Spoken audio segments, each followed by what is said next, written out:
Yo, what's good? What's good, everybody? What's good? Welcome to another episode of the Simply Ball Dropping Podcast. I'm your host and the man behind the mic, K Sap. And today, man, we got a real special show for you guys, man. I got a special guest pulling up to the podcast.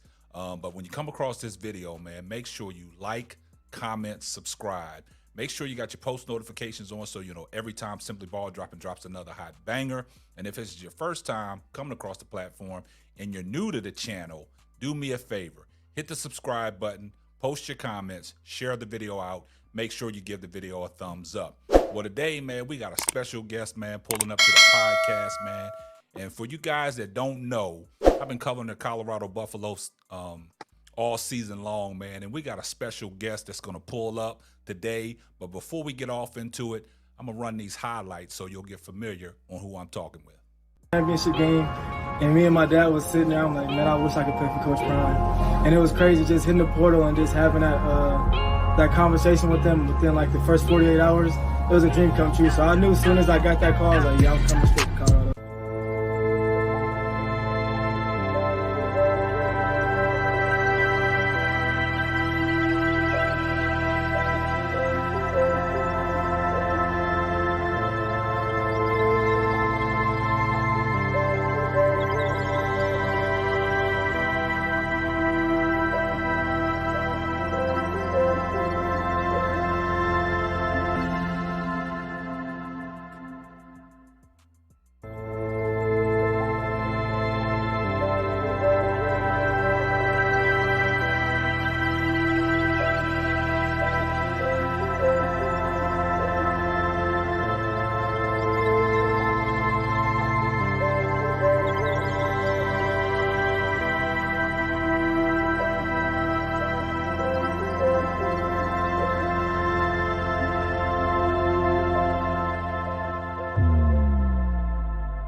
So without further ado, man, let's welcome in my guest, man, number 29 from the Colorado Buffaloes, the hard-hitting safety, Rodrick Ward. Man, what's going on, man? What's going on, man? Man, I appreciate you pulling up, man. I know you busy, man. I know you getting your preparation in. I know you got these workouts to do, man, because everybody knows that you declared for the 2024 NFL Draft, man. So let's get it started, man. We got a lot to unpack, man. So I know that you played, at San Jacinto Junior College. Then you went off to Southern Utah. So take me through, your years playing Juco ball, moving to Southern Utah. Yeah, man. Man, it's crazy, man. I feel like it was just yesterday, man. Everything just keeps going through my mind, man. But straight out of high school, I didn't have the offers that I wanted, so I went straight to Juco. I made the decision to go to Juco. I was 17 when I was there in Juco, and I'm going up against dudes that's 20, 21, 22.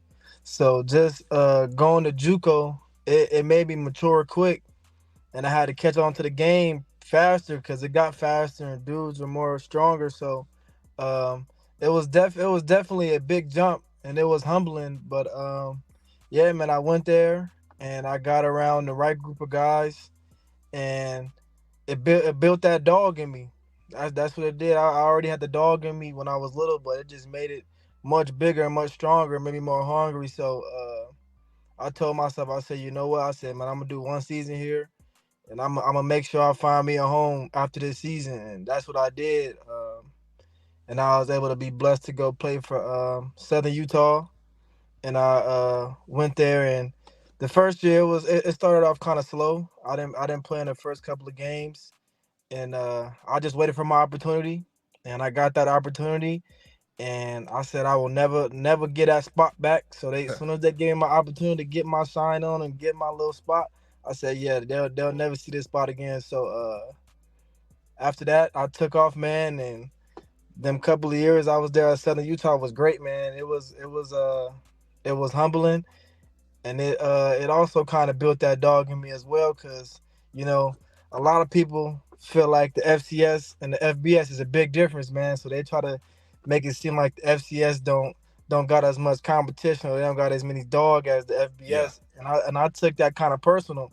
So I wore that on my sleeve, man, for my time being there, and I made sure that every time I stepped on the field, I was felt.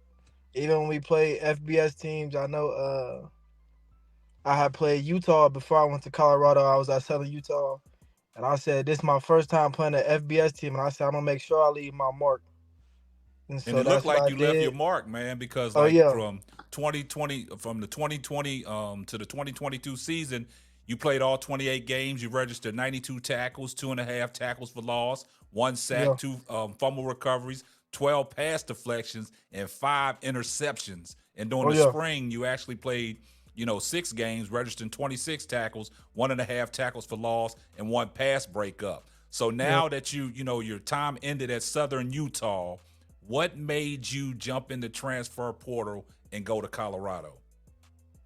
I uh I just wanted to bet on myself, man. Uh, it was a hard decision. I remember I called my dad and I had told him, I said, man, I just woke up this morning and some told me, man, to go bet on yourself. Let's go big or go home. This the last ride. Yeah. So let's go big or go home. This whole time we've been in the trenches grinding. I said, so us being in a situation like this, it ain't nothing new. We've been grinding this whole time. So I mean, we jump in the portal, we go somewhere. We're gonna have to work. You can't escape the work. So Yeah. uh, I talked to my dad, and he said, you know what? I'm all behind you, man. So whatever you want to do, we 10 toes behind you. So I hit the portal, man, and within like the first 24, 48 hours, man, Coach Prime and them hit my phone, man, and I was like, yeah, that's it. It's time to go, man. And Coach Prime always preaching, man, we want dogs. We want Oh dogs. yeah. And, for people that are not familiar with you and have seen you play, and you got that dog in you, man. So playing in that secondary with Shiloh and Travis Hunter, walk me through that. How was that experience? Man, I'll tell you like this. I'll probably say that was probably one of the best defenses I ever played on uh in college football. Just being around those guys, I mean, me and Silo, that's like me and him is like brothers, man. Blood can't bring us any closer, man. I talk to him almost every day. And Travis is a dog all around, Yes. man. So Yes. just having that help and that just those guys back there in that deep part of the family, man. It was great, man. It was an honor and it was a dream, man. Man, that's some good stuff, man. So tell people about the experience that you had playing under Coach Prime. What was that atmosphere like on a day-to-day basis?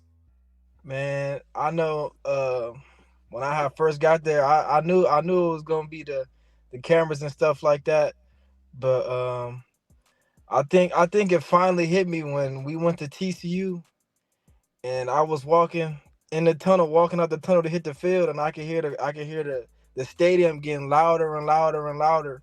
And Wow. I think that's when it clicked in. I said, "Oh yeah, this is the Prime effect right here." I said, "This what Coach Prime, this what Yeah. Coach Prime brings to the game." And from there, man, I was taking it all in. Coach Prime, he brings in that energy, man. He brings in everybody. You want to see celebrities. Celebrities gonna come and show love and stuff like that. So Coach Prime knows how to get you hyped up, man, and bring the energy, man. So every day was a great day with Coach Prime, man. It felt like no matter what time we had to get up, 5 o'clock, 6 o'clock, as soon as we step in the building, man, Coach Prime getting us fired up, man. Man, that's a great thing, man. So it's well documented because Well Off Media, Bucky, he's captured everything. He's gave us the inside of the locker room to down on the playing field to y'all guys waking up eating breakfast to team meetings. So having that camera following y'all all day long, what was that like? It had its moments. Cause I remember sometimes I'd be tired, we get finished running, and they'll come and put the camera in my face. I'm like, man, I can't even say nothing to the camera. I'm so tired, man. But it was a blessing, man. It shows you the people that really care about you, man. it was a lot of supporters out there that was watching the towns and stuff like that. Sometimes I'll go in there and I'll read the comments, man, and I appreciated it, man. We appreciated the support, and yeah, man, just seeing those comments and just seeing all the love that people were showing, it didn't do nothing but make you want to play harder, man. Man, that's a great thing. And also, man, y'all had a lot of attention, man. Y'all it was like almost a media blitz. I mean, I remember when Coach Prime was on Undisputed and ESPN all in one day, along with Travis Hunter and Shador Sanders. So with Right. the media coverage, and every time you turn around, you got the spotlight on you. Was it a lot of pressure for you guys to perform? Um, I don't feel like it was a lot of pressure. I felt like Coach Prime, when we all got there, Coach Prime was instilling us like, hey, like what this comes with, all this pressure and stuff like that. So he kind of put it in our head. But at that time, man, everybody was in there was hungry. We was all dogs, so we really didn't care about the spotlight. We like, man, we just want to play. We want to get on the field. We want to play. So I mean, cameras or no cameras, man, we still gonna give it all we got. And I just feel like everybody had that hunger. So the cameras and the spotlight really didn't. I feel like it really didn't have an effect on us, but we enjoyed it though. I can tell you that though. We enjoyed it. Man, and like you said, that's the prime effect. You're gonna get the spotlight. Deion Sanders been, he been brash his all the way through from his playing days to his coaching days. And one thing I like about it is Deion had y'all prepared. So leading up to that in-state rival game against Colorado State, when Jay Norvell made them comments about Deion taking his glasses off, addressing the media, and then Deion, giving y'all that pregame speech and practice talking about they still talking about us and we just trying to get prepared for a game. Right. What was that situation like when them comments, Jay Norvell said them comments, and then Deion had to preach to y'all about people got their names and y'all's names all in their Right. mouth and y'all just trying to prepare? How, Right. how, how did that go? Man, we took that personal. I can tell you like that. We took it personal. Even before Coach Prime even said something, it had already broke headlines and stuff like that. So we already heard the buzzes. And when Coach Prime came in there and he told us and touched on what Coach Jay had said, we took it personal. We felt the way. We felt like he was disrespecting Coach Prime, and Coach Prime took it as he was disrespecting his mom. So Coach Prime mom was like basically our grandma, our mom. So we Yes. all took it personally. Like, man, you ain't finna just go out here and just say what you want to say about what we got over here. Yeah. So we kind of took that chip on the shoulder, and we felt some way about it, but like we stayed cordial and we focused on the plan and kept the main thing, and went out there and took care of business for Coach Pryor, man. Man, that's very humbling. And another thing, like I've been telling people, man, that Stanford game, man, y'all was up 29-0, and y'all Yeah, come out and lose that game in overtime. And I tell people that was the game that really took y'all out of bowl contention. When right. y'all lost that game, going into the locker room, y'all up 29-0. I know y'all felt like this game was over. What happened in that second half? I think I think we kind of just got complacent. I felt like we knew across the board we was way better and we was dominant, more dominant than those guys, and I feel like we got complacent and we just I don't know, we kind of hit a cruise control, and we felt like we had the game in the bag, and at halftime we went in there and Coach Prime gave the same speech, stayed on our tails, man. Was like, don't let up off the gas, man. And I felt like when we went out there that second half, everybody was just comfortable a little bit, got a little too comfortable. And next thing you know, this mistake after mistake, big play after big play, and now it Yeah. turned into a game.